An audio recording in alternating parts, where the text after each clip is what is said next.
Invasi Mongol ke Jawa merupakan upaya militer dinasti Yuan di bawah pemerintahan Kubilai Khan yang ingin untuk menguasai Jawa dan Nusantara.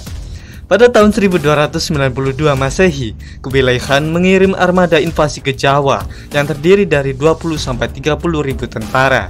Sebenarnya serangan ini bertujuan untuk membalas Raja Singhasari saat itu yang telah menolak untuk tunduk kepada Mongol dan melukai salah satu menterinya. Dan berikut ini adalah sejarah invasi Mongol ke Jawa selengkapnya.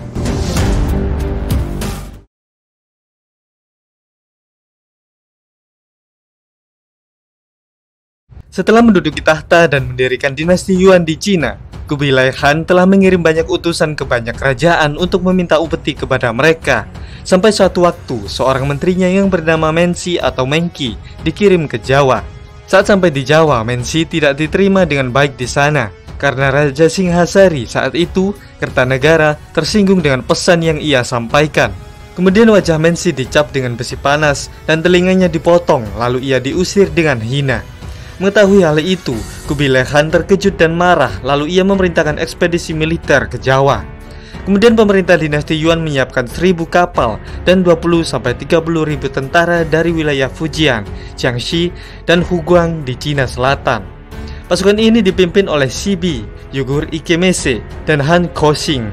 Pada tahun 1292, ekspedisi militer Mongol pun berangkat ke Jawa untuk menghukum Kertanegara yang disebut Kubilai Khan sebagai orang barbar. Selain untuk pembalasan, ekspedisi ini juga mempunyai tujuan lain, yaitu untuk menguasai jalur perdagangan laut di Asia karena letak geografis Nusantara yang strategis.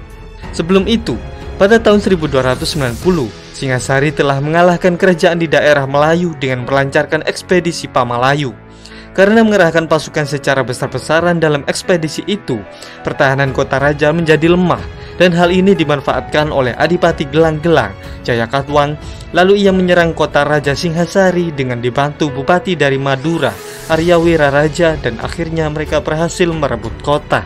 Saat itu menantu Kertanegara, Raden Wijaya, berusaha mempertahankan kota tapi tidak berhasil. Setelah itu Raden Wijaya dan 3 abdinya Ronggolawe, Sora, dan Nambi berlindung ke Aryawira Raja di Madura. Singkat cerita, Raden Wijaya pergi ke Kediri bersama Aryawira Raja untuk meminta pengampunan dari Jayakatwang. Raden Wijaya pun diampuni dan ia diizinkan membuat pemukiman baru di hutan Tarik. Lalu Raden Wijaya mendirikan permukiman bernama Majapahit di sana.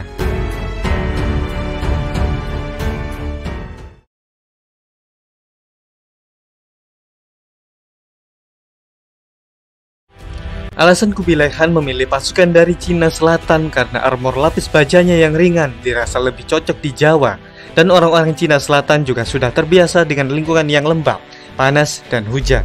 Pasukan Mongol dipersenjatai dengan panah, tameng, dan senjata jarak jauh lainnya, sedangkan pasukan infanteri berat dipersenjatai dengan tombak dan kapak. Pasukan ekspedisi ini dikabarkan juga membawa senjata mesiu yang berupa meriam. Diperkirakan kalau kapal yang dibawa oleh Mongol memiliki lebar 11 meter, panjang 30 meter lebih, dan tiap kapal bisa mengangkut sekitar 20-30 orang. Jika dibandingkan dengan Angkatan Laut Jawa, Angkatan Laut Mongol bisa dibilang kalah jauh, karena Jung Jawa memiliki panjang lebih dari 50 meter, dan mampu mengangkut sampai 500-1000 tentara, dan kapal itu juga dilapisi dengan beberapa papan tebal yang membuatnya kebal dengan artileri. Diketahui kalau pasukan di berbagai bagian Asia Tenggara pada masa itu sudah memakai baju lapis baja ringan, dan pasukan Jawa terdiri dari rakyat wajib militer yang dipimpin oleh prajurit dan para bangsawan. Pasukan dinasti Yuan berangkat dari pelabuhan selatan Guangzhou, kemudian berlayar sepanjang pantai wilayah dinasti Trandai Viet dan Champa. Dalam perjalanan, mereka juga menundukkan beberapa kerajaan di Melayu dan Sumatera, lalu komandan menempatkan Daraguchi di sana. Sementara pasukan utama berhenti di Biliton untuk merancang strategi. Pada bulan Februari tahun 1293, Ikemese berangkat ke Jawa terlebih dulu. Kemudian armada utama berlayar ke Karimun Jawa dan lanjut ke pesisir Tuban. Setelah itu semua pasukan kembali berkumpul dalam penyusuran Sungai Kalimas.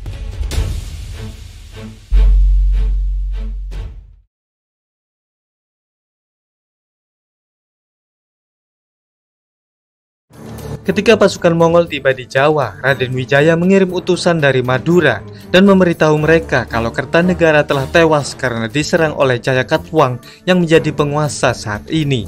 Kemudian Raden Wijaya bersekutu dengan Mongol dan ia memberikan peta negara Kalang, serta berjanji akan memberikan upeti termasuk 2 orang putri jika Mongol berhasil menghancurkan Kediri. Pada tanggal 1 Maret, seluruh pasukan berkumpul di Kalimas. Kemudian sebagian besar tentara ditugaskan untuk menjaga muara Kalimas, sedangkan pasukan utama ditugaskan untuk maju. Pada tanggal 7 Maret, pasukan Kediri menuju ke Majapahit untuk menyerang Raden Wijaya dari 3 arah. Kemudian Ige Mese memimpin pasukannya untuk menyerang pasukan Kediri di barat daya, tapi anehnya pasukan Mongol tidak menemukan mereka. Menjelang tengah hari, pasukan Kediri datang dari arah tenggara, lalu Gosing menghadapinya dan akhirnya pasukan Kediri berhasil dikalahkan pada malam harinya. Pada tanggal 15 Maret, pasukan dipecah menjadi 3 bagian untuk menyerang Daha. Kemudian mereka tiba di Daha tanggal 19 Maret, lalu mereka pun segera menyerang kota. Pangeran Kediri yang ada di sana melawan dengan sekuat tenaga. Pada saat yang sama, pasukan Mongol bentrok dengan pasukan Kediri, sedangkan pasukan Majapahit menyerang kota Raja Kediri dan dengan cepat mengalahkan pasukan penjaga. Setelah itu istana Jayakatwang dijarah dan dibakar serta Daha pun berhasil direbut oleh Mongol. Setelah merebut Daha, komandan Mongol meminta Jayakatwang untuk menyerah. Lalu pada sore harinya, Jayakatwang menyatakan penyerahannya kepada Mongol. Setelah itu Mongol menahan Jayakatwang, putranya, istrinya, dan para perwiranya, dan mereka juga merampas harta Kediri senilai 50 juta yuan.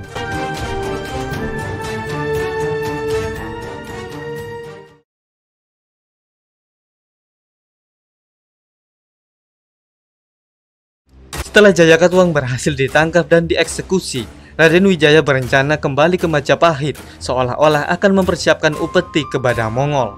Sibi dan Ige Mese mengizinkan Raden Wijaya untuk menyiapkan upeti, tapi Josing kurang setuju dengan keputusan itu.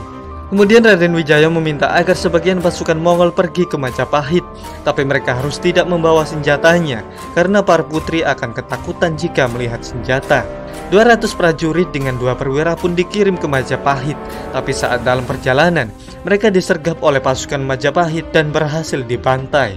Setelah itu Raden Wijaya menyerang kamp utama Mongol. Di sana ia berhasil membunuh banyak pasukan Mongol sehingga sisanya mundur ke kapal. Pasukan Majapahit tidak menyerang pasukan secara langsung, tapi menggunakan taktik yang membuat Mongol kehilangan pasukannya sedikit demi sedikit hingga mereka sampai di kapal. Sejumlah kapal Mongol juga diserang dan dihancurkan oleh armada Jawa yang dipimpin oleh Rakyat Mantri Arya Adikara. Setelah berhasil mundur, mereka berlayar kembali ke Quanzhou selama 68 hari. Pasukan Mongol kembali dengan tidak membawa harta rampasan dari Kediri selain anak-anak Jayakatwang, beberapa perwiranya yang berjumlah lebih dari 100 orang, peta raja, serta surat dengan tulisan emas dari raja. Setibanya di Cina, Sibi dihukum dengan 70 cambukan dan sepertiga hartanya disita karena kelalaiannya. Ige Mese juga ditegur dan sepertiga hartanya dirampas. Tapi Josing diberi 50 tel emas karena melindungi pasukan dari pembantaian total. Tidak terima dengan kekalahan ini, Kubilai Khan kembali merencanakan invasi yang lebih besar dengan 100.000 pasukan. Tapi rencana ini batal karena Kubilai Khan lebih dulu meninggal. Penjelajah yang melewati wilayah Nusantara seperti Ibnu Batuta dan Odoric of Pordenone mencatat kalau Jawa telah diserang beberapa kali oleh Mongol tapi selalu gagal. Prasasti Gunung Butak dari tahun 1294 juga menyebutkan kalau Arya Adikara telah mencegat pasukan luar dan berhasil mengalahkannya sebelum mendarat di Jawa.